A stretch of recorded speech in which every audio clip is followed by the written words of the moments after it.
அனைவருக்கும் வணக்கம். நர்மதா அம்மாவின் பெண் அரசியல் 2ஆம் பாகம் மானுடத்தின் வெற்றி நூலில் இருந்து மலர்ச்சோலை ஆகட்டும் முள்காடு. ஆதிக்கம் செய்தவர்கள் என்று சிலரை நீங்கள் அடையாளம் கண்டீர்கள். கண்டுகொண்ட நீங்கள் என்ன செய்ய வேண்டும்?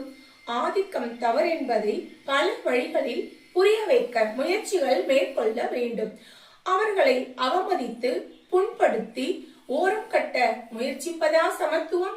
சமத்துவம் என்பது ஆதிக்கம் கைமாறுவதல்ல, ஆதிக்கமற்று ஒருவர் மேல் ஒருவர் அன்பாக இருப்பது. சீமை கருவேல மரங்களை வெட்டிவிட்டு கருவேல மரங்கள் நட்டு வைத்தால் முள்காடு மலர்காடு ஆகிவிடுமா என்ன? நீங்களே பலவற்றையும் உருவாக்கினீர்கள், விதைகளையே விதைத்தீர்கள், அவற்றையே அறுவடை செய்கிறீர்கள். ஆண்கள் உங்கள் வெறுப்புக்கு முதலில் ஆளானது பெண்கள் தான். வரலாற்றில் அவர்களை முதலில் ஒடுக்கி மூலையில் உட்கார வைத்த பிறகு உங்கள் வெறுப்பின் ஜுவாலை அணைந்துவிடவில்லை, அக்கம் பக்கத்து சக மனிதர்கள் மீது பாய்ந்தது. வெறுப்பே உங்கள் வாழ்க்கையானது. போர்களும் வன்முறைகளும் அவற்றின் தொடர்ச்சிதான்.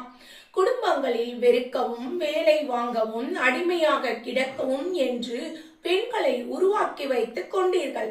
அன்றைய அவர்களின் உடற்கூறு அதற்கு சாதகமாக இருந்தது. அடுத்து சக ஆண்களை மனிதர்களை அடிமையாக்க நினைத்தீர்கள்.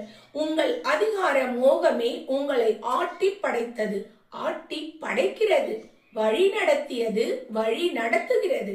நாகரிகம் வளர வளர நல்லெண்ணங்களால் மேம்பட்டு வாழ்க்கையை அழகாக அன்பாக எல்லோரும் வாழ வேண்டும் என்ற விழுமியம் சார்ந்ததாக மாற்றிக்கொள்ளாமல் போட்டி, வீரம், வெற்றி, செருக்கு என்று வகுத்து கொண்டீர்கள்.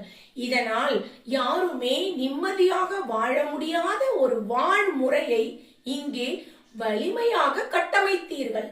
இதையெல்லாம் பார்த்து பதறி போனாலும் கதறி அழுதாலும் வேறொன்றும் செய்ய முடியாமல் ஒதுங்கி நிற்க வேண்டியிருந்த பெண்கள் நாங்கள் தலையெடுத்த பிறகு அதை இப்போது பேசு பொருளாக பேசுகிறோம்.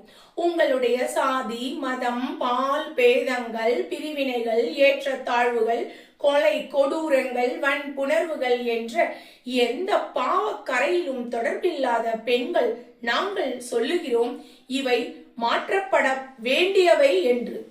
அதற்காக நாங்கள் முன்னெடுக்க போகும் அரசியலைத்தான் பெண் அரசியல், ஒடுக்கப்பட்டவர்களின் உன்னத அரசியல் என்கிறோம்.